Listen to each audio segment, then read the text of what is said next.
للمتقين والصلاة والسلام على سيد الأنبياء والمرسلين وعلى آله وأصحابه أجمعين ومن تبعهم بإحسان إلى يوم الدين. أما بعد فأعوذ بالله من الشيطان الرجيم. بسم الله الرحمن الرحيم. قل لا أسألكم عليه أجرا إلا المودة في القربى. وقال النبي صلى الله عليه وسلم لا يؤمن أحدكم حتى أكون أحب إليه من والده وولده والناس أجمعين أو كما قال عليه الصلاة والسلام. میرے محترم بھائیوں، بزرگوں اور دوستوں، میں نے آپ حضرات کے سامنے قرآن پاک کی ایک آیت کریمہ اور جناب نبی کریم صلی اللہ علیہ وسلم کا ایک فرمان سنایا ہے۔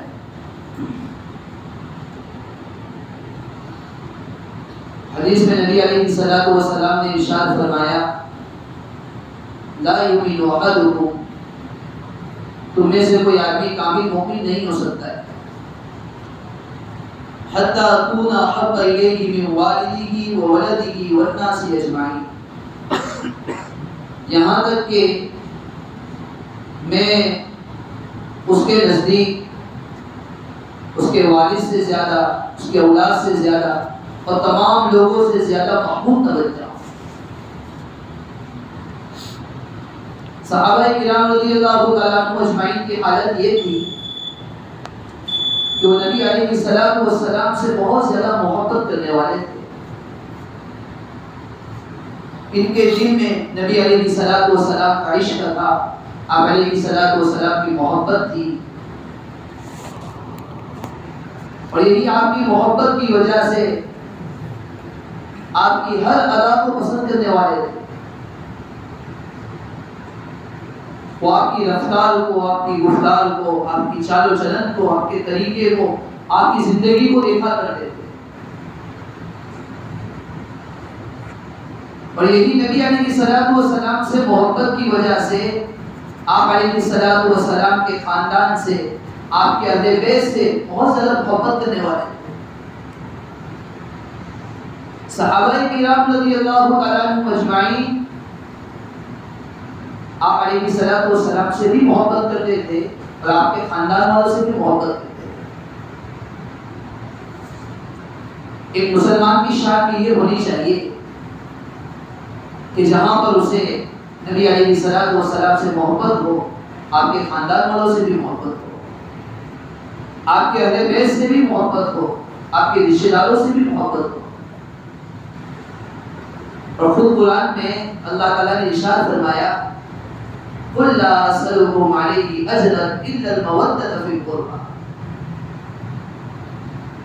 اللہ تعالیٰ نے فرمایا نبی علیہ السلام آپ فرما دیجیے، لوگوں سے کہہ دیجیے لا اسألكم عليه اجرا، یہ جو میں تبلیغ دین کر رہا ہوں، لوگوں کو دین پہنچا رہا ہوں، اعلاء کلمت اللہ کے لیے جو محنت کر رہا ہوں، جو کوشش کر رہا ہوں، مجھے اس پر کوئی معاوضہ نہیں چاہیے، کوئی آپ سے کوئی معاوضے کی امید نہیں، مجھے کوئی معاوضہ چاہیے، ہاں الا المودة في القربى، مگر یہ کہ تم میرے رشتہ داروں کے ساتھ اچھا سلوک کرو، میرے رشتہ داروں سے محبت رکھو، صحیح گھرانے سے تعلق رکھو، ان کی ضرورتوں کا خیال رکھو، ان کی پریشانیوں کو دور کرو، ان کی تکلیفوں کو دور کرو۔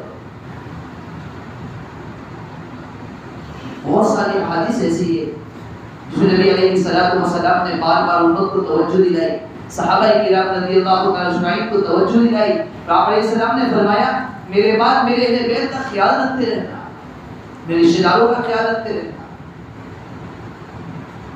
ایک حدیث میں نبی علیہ السلام نے فرمایا کہ تم میرے بعد میرے اہل بیت کو، میرے اہل بیت کے ساتھ، میرے خاندان والوں کے ساتھ، میرے رشتہ داروں کے ساتھ بدسلوکی مت کرنا، ان کے بارے میں اللہ سے ڈرتے رہنا، ان کو تکلیف مت پہنچانا، اگر وہ تکلیف میں مبتلا ہو جائے تو ان کی تکلیف کو دور کرنا۔ امت کا ایک طبقہ ایسا بھی ہے جو اہل بیت سے، نبی علیہ الصلوۃ والسلام کے خاندان سے بغض رکھتا ہے، عناد رکھتا ہے، دشمنی رکھتا ہے، ان کو تکلیف پہنچاتا ہے. ایک حدیث میں نبی علیہ الصلوۃ والسلام نے فرمایا جس نے ہمارے اہل بیت سے بغض رکھا، دشمنی رکھی. اہل بیت سے مراد علی علیہ السلام کے خاندان والے، حضرت علی رضی اللہ عنہ کے خاندان والے، حضرت فاطمہ رضی اللہ عنہا کے خاندان والے، جس نے اس کے ساتھ بغض رکھا، ان کے ساتھ دشمنی رکھی، نبی علیہ السلام نے فرمایا وہ منافق، یہ آدمی منافق ہے. ایک اور حدیث میں نبی علیہ السلام نے فرمایا جس نے ہمارے اہل بیت سے، ہمارے خاندان والوں سے بغض رکھا، دشمنی رکھی، وہ دوزخ میں جائے گا، دوزخ میں مار مارا پھرے گا. صحابہ کرام رضی اللہ عنہ اجمعین کی حالت یہ تھی کہ اہل بیت رسول کا نبی علیہ السلام کے خاندان کا بہت زیادہ خیال رکھا کرتے تھے. وہ خلیفہ بنایا گیا. حضرت ابو بکر رضی اللہ عنہ امیر المؤمنین بن گئے، ہر ایک نے ان کے ہاتھ پر بیعت کی. حضرت علی رضی اللہ عنہ جو نبی علیہ السلام کے داماد ہیں، حضرت ابو بکر رضی اللہ عنہ کے ہاتھ پر بیعت کرنے کے لیے حاضر ہوئے. حضرت ابو بکر رضی اللہ عنہ نے ان کا بڑا احترام کیا، بڑی عزت کی، منبر پر کھڑے ہوئے اور اس کے بعد لوگوں کو مخاطب کر کے فرمایا، لوگوں سے فرمایا اے لوگوں، یہ علی نبی علیہ السلام کے خاندان سے تعلق رکھنے والے لوگوں میں سے، ان کی قرابت اور ان کے رشتہ داروں سے مجھے اپنے رشتہ داروں سے زیادہ محبت ہے. ان سے قرابت، ان سے رشتہ داری اور ان کے ساتھ رشتہ داری کا تعلق اپنے خاندان سے زیادہ مجھے ان کے ساتھ. ایسا پاس و لحاظ رکھا کرتے تھے، ایسا خیال رکھا کرتے تھے. مسلمان کی شان یہ ہے، مسلمان کو بھی چاہیے ہم تلاش کریں. دیکھیے نبی علیہ السلام کے خاندان سے کون ہے، کون سید ہے، کون سید گھرانے سے تعلق رکھتا ہے. امت میں بہت سارے سید ایسے ہیں نبی علیہ السلام کے خاندان سے ایسے تعلق رکھنے والے جن تک زکات کا مال تو پہنچایا نہیں جاتا ہے. زکات تو دی بھی نہیں جا سکتی ہے مزاد کو. زکات کے نہ پہنچنے کی وجہ سے اپنے غریبی میں زندگی گزارتے ہیں، فقر میں زندگی گزارتے ہیں. ایک مسلمان کی ذمہ داری جہاں یہ بنتی ہے کہ حضرت حسین رضی اللہ عنہ کی محبت کا دعویٰ کرتا ہے، حضرت حسنین سے محبت کا دعویٰ کرتا ہے، نبی علیہ السلام سے محبت کا دعویٰ کرتا ہے کہ میں نبی علیہ السلام سے سب سے زیادہ محبت رکھنے والا ہوں. آپ علیہ السلام فرما رہے میرے خاندان والوں کا بھی خیال رکھنا، ان کی ضرورتوں کا خیال رکھنا، ان کی تکلیفوں کو دور کرنا. دیکھو جو آدمی اہل بیت رسول کا خیال رکھتا ہے، اللہ تعالیٰ اس کی زندگی کی قائد کیسے پلٹتا ہے.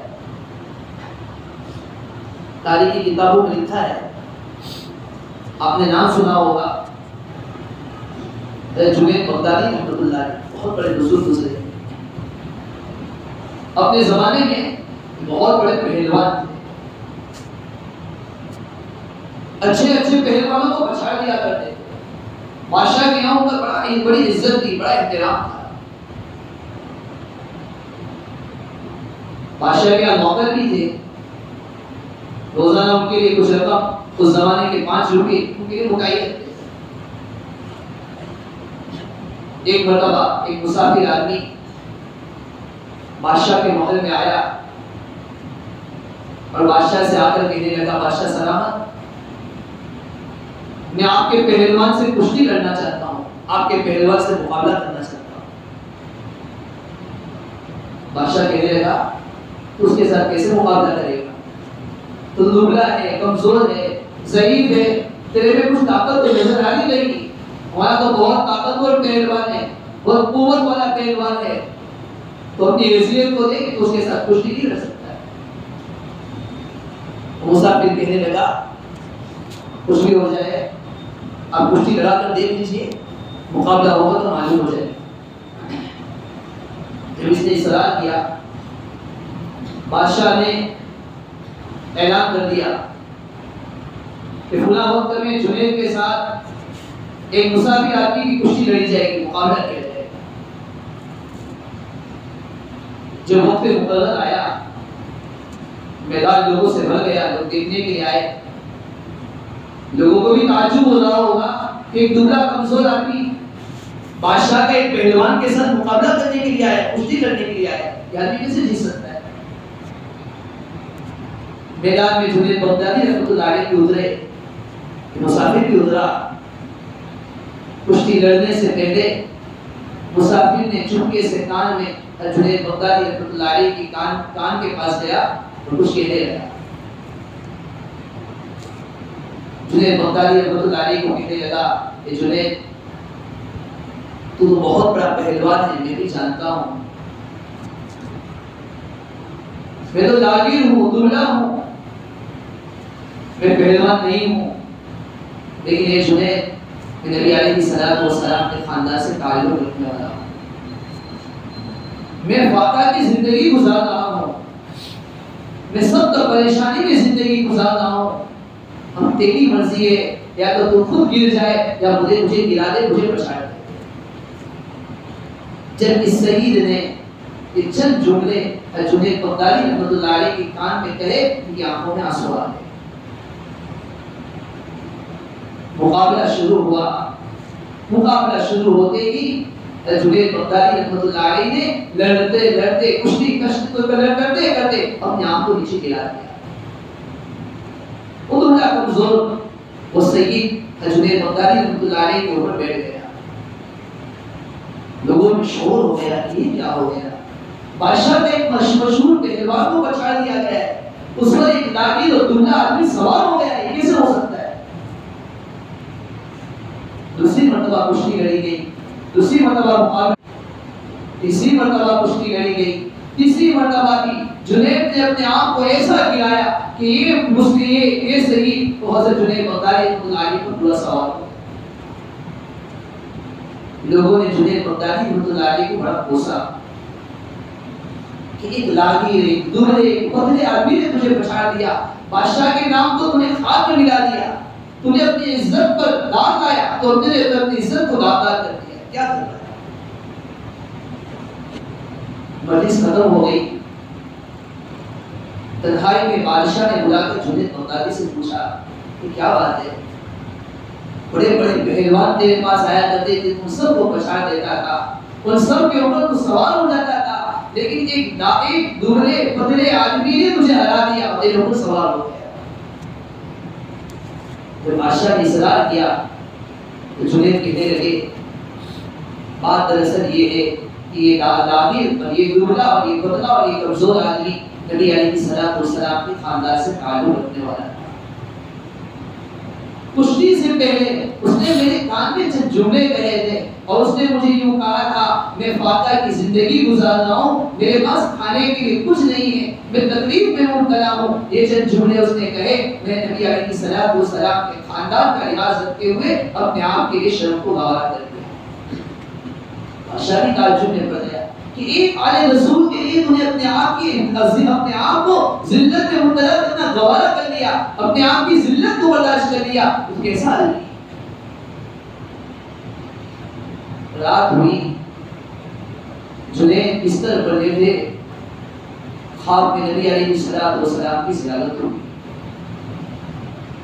آپ علیہ السلام نے فرمایا جنید آ جاؤ، ہمارے قریب آ جاؤ، تم نے ہمارے خاندان والوں کے ساتھ حسن سلوک کیا، تم نے ہمارے خاندان والوں کے ساتھ اچھا سلوک کیا اور ان کی عزت کے خاطر اپنی ذلت کو گوارا کر لیا، اے جنید آ جاؤ۔ یہ کہہ کر نبی علیہ السلام نے جنید بغدادی رحمۃ اللہ علیہ کو اپنے سینے سے لگا دیا۔ یہ جنید جو بادشاہ کے محل میں نوکری کیا کرتے تھے، پہلوان تھے، جب نبی علیہ السلام نے اپنے سینے کے ساتھ جنید کو لگایا، صبح اٹھی، آنکھ کھلی، دل کی زندگی اور دل کی کایا پلٹ گئی۔ اور اس وقت کے حضور رسول سختی رحمۃ اللہ علیہ کی خدمت میں حاضر ہوئے، ان کے ہاتھ پر بیعت ہوئے اور اللہ تبارک و تعالیٰ نے ان کو سید الطائفہ کے لقب سے نوازا۔ تو ایک سید کے خاطر اپنی ذلت کو گوارا کرنے والا، اپنے آپ کو پچھاڑنے والا نبی علیہ السلام کی طرف سے اللہ جل جلالہ و عظم نوالہ کی طرف سے اس کو کیسا نوازا جا رہا ہے.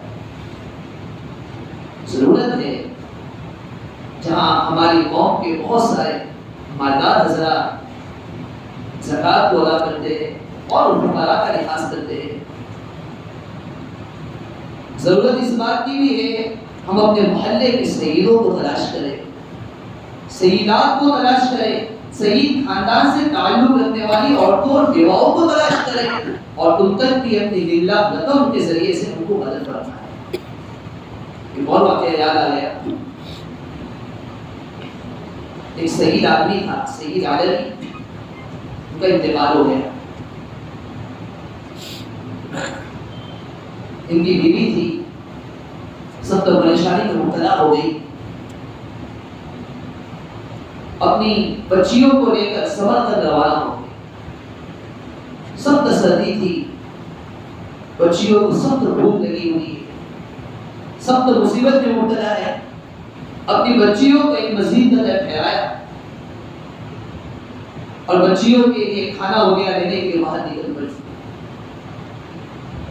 تلاش کرتے ہوئے ایک جگہ دیکھا کہ ایک آدمی بیٹھا ہوا ہے، اس کے بعد بہت سارے لوگ بیٹھے ہوئے.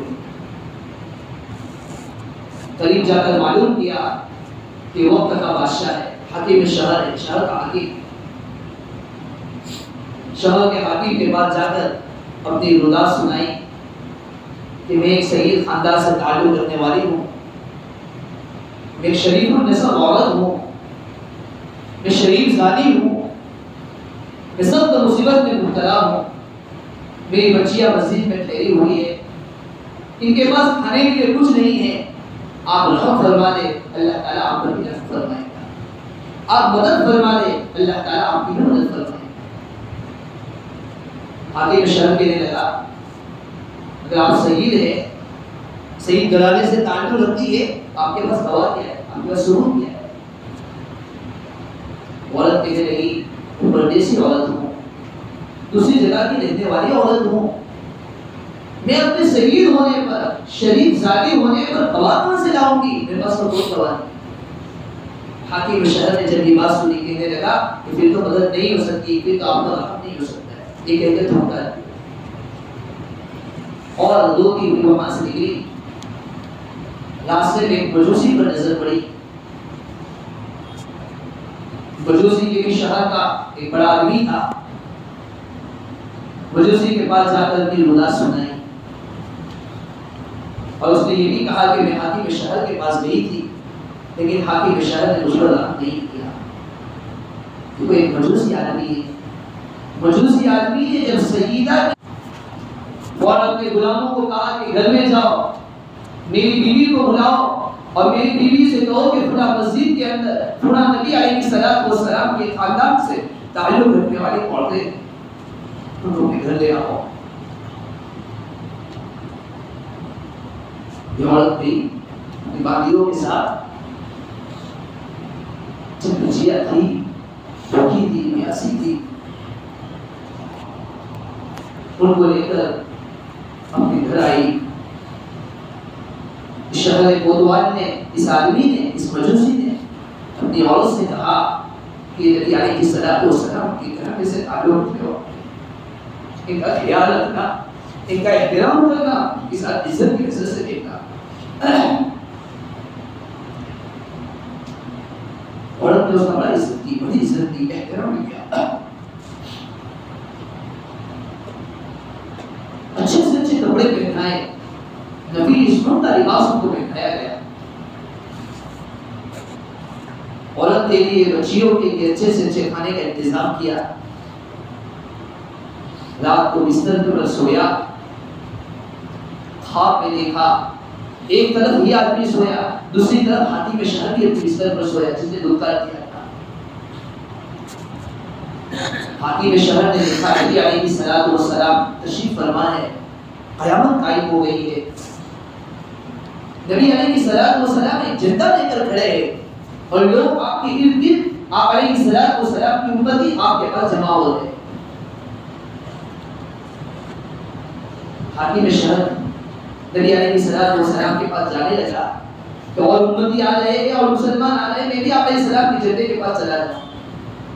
جیسے ہی حاکم شہر نبی علیہ السلام کے پاس گیا، آپ علیہ السلام نے اتنا چہرہ پہ دیا. حاکم شہر کہنے لگا اے رسول اللہ صلی اللہ علیہ وسلم، میں آپ کی امت کا مسلمان ہوں، مجھے بھی آپ کے جھنڈے کے دے دیجیے.